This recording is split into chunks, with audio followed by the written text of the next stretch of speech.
বিধানসভা ভোট ঠিক যখনই একেবারে ঘাড়ে নিঃশ্বাস ফেলছে, ঠিক তখনই নানান ঘটনা, নানান পরিস্থিতি এবং নানান প্রেক্ষাপট তৈরি হচ্ছে। মূলত কয়েকদিন আগে থেকেই গত 16ই ফেব্রুয়ারি সিপিআইএম নেতা প্রতিকুর রহমান দলের বিভিন্ন বা যে সাংগঠনিক পদে ছিলেন সেই সমস্ত সাংগঠনিক পদ থেকে ইস্তফা দিয়েছেন এবং একই সঙ্গে তিনি জানিয়ে দিয়েছেন তিনি দলত্যাগ করছেন। কিন্তু একই সঙ্গে আরও কয়েকটি ঘটনা উঠে এসেছে। তিনি বেশ বোমা ফাটিয়েছেন যে দলের নেতৃত্বের বিরুদ্ধে, যে তাকে কোনো রকমভাবে কাজ করার একটা পরিসর, সেই পরিসর আসছে না, পরিসর তিনি পাচ্ছেন না।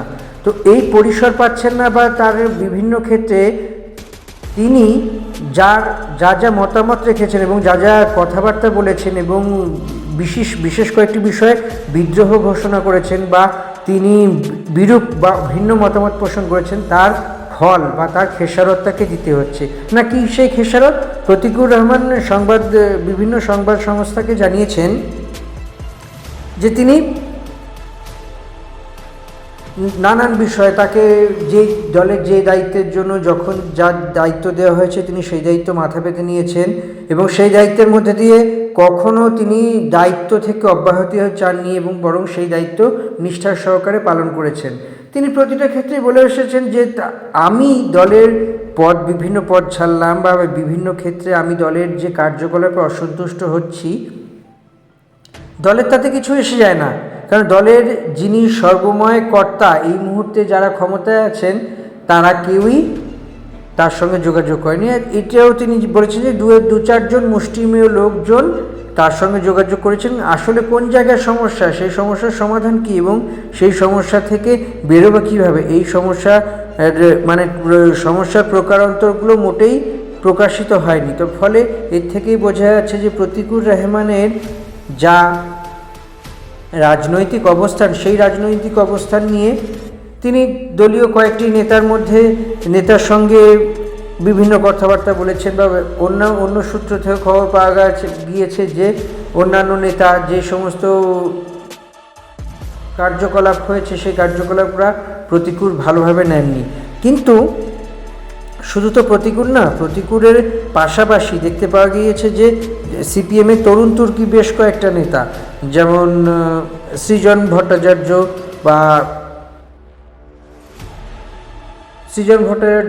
ও নাকি দল ছাড়ছে এরকম জল্পনা শুরু হয়েছে।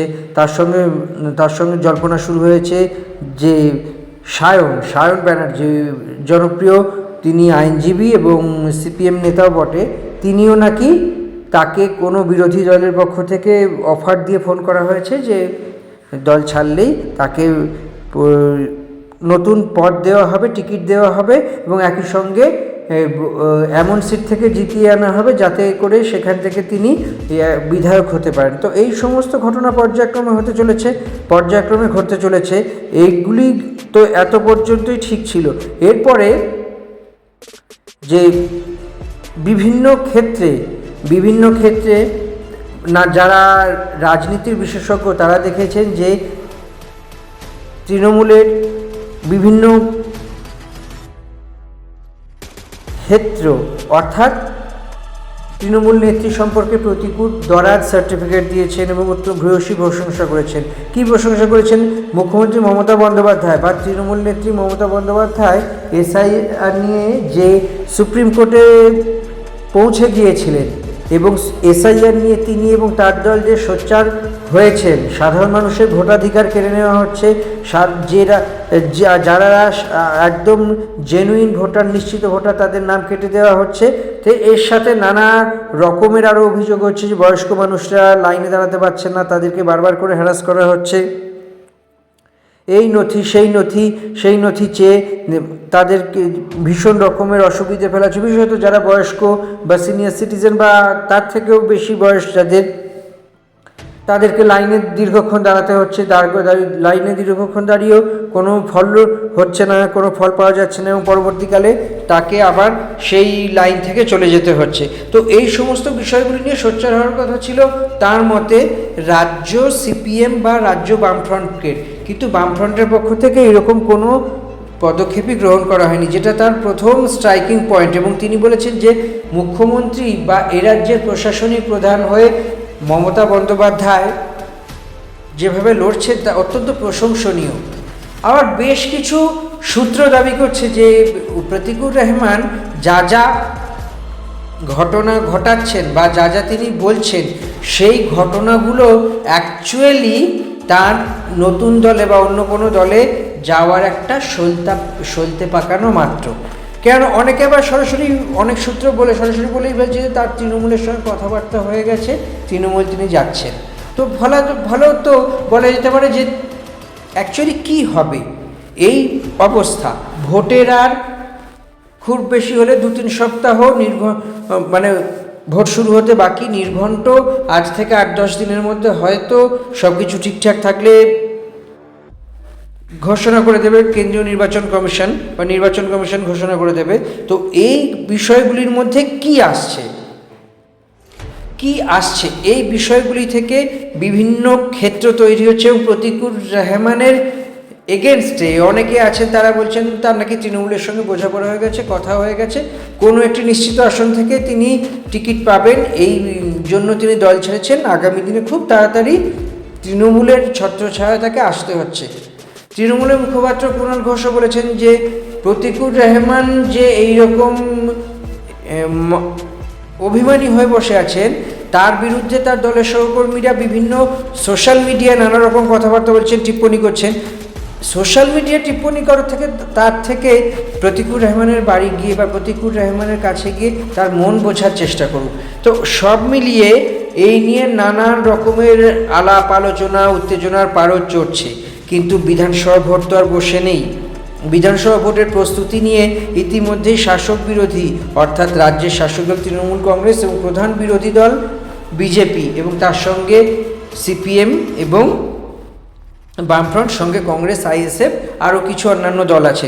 এ তো গেল এই দিককার কথা। কিন্তু এই সমস্ত ক্ষেত্রে যে প্রতীকুর রহমানের ঘটনা নিয়ে নানান ক্ষেত্রে জল্পনা তৈরি হচ্ছে, এই জল্পনা কি সিপিএমকে ভোটের রাজনীতিতে বাড়তি অক্সিজেন দেবে?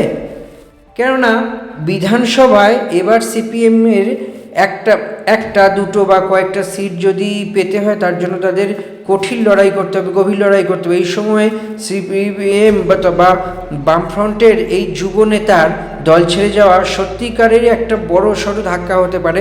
কেননা বামফ্রন্টের বা সিপিএমের যে সমস্ত নেতৃত্ব আছে সেই নেতৃত্বগুলির মধ্যে প্রতীকুর রহমান অত্যন্ত গুরুত্বপূর্ণ একটি মুখ। তো প্রতীকুর রহমান করোনার সময় থেকে শুরু করে করোনা পরবর্তী, করোনা পূর্ববর্তী বিভিন্ন সময়ে যে রাজ্যের বিভিন্ন স্তরে সিপিআইএম তথা বামফ্রন্টের হয়ে যে প্রতিরোধ এবং প্রতিবাদ গড়ে তুলেছিলেন, সেই প্রতিবাদগুলো গড়ে তোলার মতো আর এরকম যোগ্য গুটি কতক মুখ আছে এই মুহূর্তে সিপিএম তথা লেফট ফ্রন্টে অর্থাৎ বামফ্রন্টে। কিন্তু বিষয় এখানেই শেষ না। প্রতীকুর রহমান এবং প্রতীকুর রহমানের মতো যে সম্ভাবনা সম্পন্ন ব্যক্তিগুলি সিপিআইএম তথা বামফ্রন্টে আছে তারা তো আগের ভোটগুলিতেও ছিলেন, কিন্তু সিপিআইএমের ফলাফলে কোনো পরিবর্তন হয়নি, ফলাফলের কোনো পরিণতিও পায়নি। ফলত দেখতে পাওয়া যাচ্ছে যে এই ঘটনাগুলি আরও বিশেষ আকারের জল্পনা তৈরি করছে এবং একই সঙ্গে দেখতে পাওয়া যাচ্ছে যে একটি নেতৃত্ব এই সমস্ত যুব নেতাদেরকে কাজ করতে দিচ্ছে না। অন্তত তারা এইরকমই অভিযোগ করছেন, বা যেমন প্রতিকূল অভিযোগ করছেন সেই রকমই অভিযোগ আসছে। সেই দিক থেকে বিচার করে যে আগামী বেশ কয়েকদিন রাজনীতিতে, অন্তত পশ্চিমবঙ্গের বাংলার রাজনীতিতে প্রতীকুর রহমানের বিষয়টি অত্যন্ত বড়সড়ভাবে ঘোরাফেরা করবে। কেননা কী হতে চলছে, জল্পনার কোনো শেষ নেই। বামফ্রন্ট বা সিপিআইএম নেতৃত্বের সঙ্গে কথাবার্তা বলে কি তার মানভঞ্জন হবে? তিনি কি সমস্ত পদত্যাগপত্র ফিরিয়ে নেবেন, নাকি তিনি সত্যি সত্যি অন্য কোনো দলে যোগ করবেন, বা সবাই যেমন জল্পনা করছেন সিপিআইএমে এর সবাই অনেকেই জল্পনা করছেন বা অন্য দলে জল্পনা করছেন যে তৃণমূলে আসবেন। যে সমস্ত কিছু আর কয়েকদিনের মধ্যে পরিষ্কার হবে, আর কয়েকদিনের মধ্যেই বুঝতে পারা যাবে কী হতে চলেছে। সেইটার জন্যই আমাদের আপাতত অপেক্ষা করে থাকতে হবে। আমাদের এই অপেক্ষা আর দীর্ঘ সময়ের অপেক্ষা না, আমাদের এই অপেক্ষা মাত্র কয়েকদিনের। তো সেই অপেক্ষায় আমরা থাকলাম কী হতে চলেছে। আমাদের এই ভিডিও যদি আপনাদের ভালো লেগে থাকে অবশ্যই তাহলে দয়া করে অনুগ্রহ করে চ্যানেলটিকে সাবস্ক্রাইব করে দিন এবং বেল আইকনটি ক্লিক করে দিন, যাতে পরের ভিডিও আপলোড করলে সরাসরি নোটিফিকেশান পান। এবং লাইক শেয়ার কমেন্ট তো করবেনই, কীরকম লাগছে তেমন মতামত দেবেন। নতুন কোনো ভিডিও দেখতে চাইলে সেটিও জানাবেন, আমরা চেষ্টা করব।